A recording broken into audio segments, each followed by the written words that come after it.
Hi, it's February 4, 2021, and this podcast contains information obtained until today.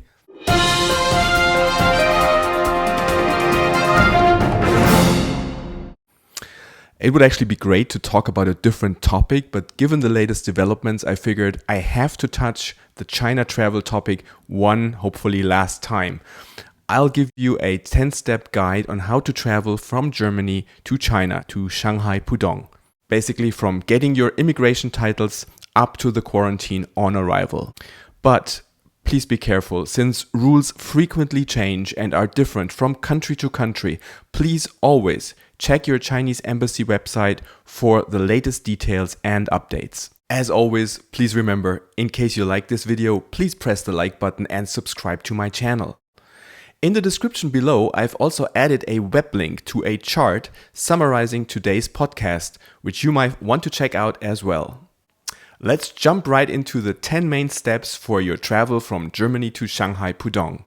In case you're not a diplomat or airline crew and you do not already have a valid China green card or a residence permit for either work or for personally or family reunion, you would first need to obtain a so-called PU invitation letter in China as step number 1. I've added a link to my earlier podcast on how to get a PU invitation letter from the Chinese local government in the description below.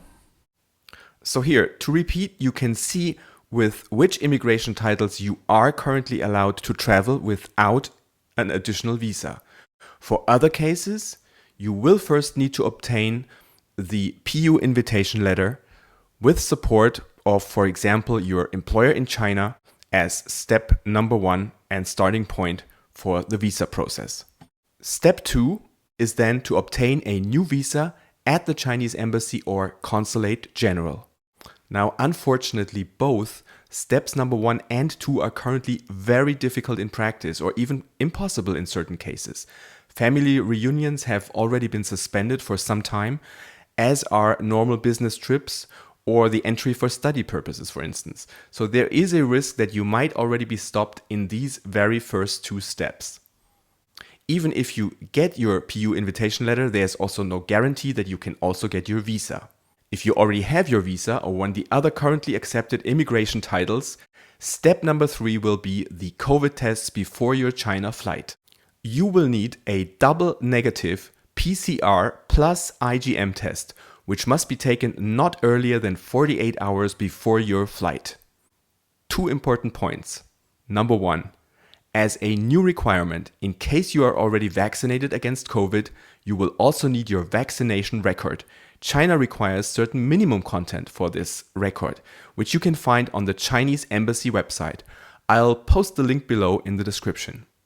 Number 2, in case you do not directly fly from Germany to Shanghai, you must be extra careful. China requires an additional double negative COVID tests also in your transit country. Let's say, for instance, you go through Switzerland or Austria, if you're flying from Germany via Zurich or Vienna.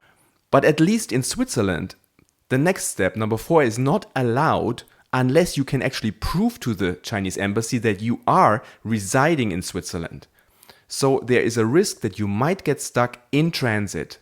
Much safer is thus a direct non-stop flight from Germany to China. As step number 4, you need to upload all the tests, plus your vaccination records if you have any, to get your so-called green HDS code. I'll post the web link for the upload below.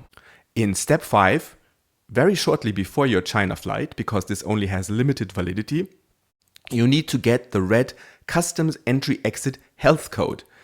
Again, I'll post the web link for this code below. Then you should be finally able to board your flight and will arrive in Shanghai Pudong. In step number 6, you will exit the plane, will need to follow a path and then have to fill out many forms and QR codes. So, very important, have China internet access available on your mobile phone. Otherwise, you might have problems with these QR codes. Step number 7 will be your first PCR COVID test on arrival. You then complete the immigration process, pass by the baggage claim and through the customs as step number 8. When you leave the closed terminal area, you will then, step number 9, need to register with your airport district desk and have to wait for your bus to the designated quarantine facility or hotel. Sometimes you may choose the hotel, but be prepared for some long hours of waiting for your bus. Finally, step 10.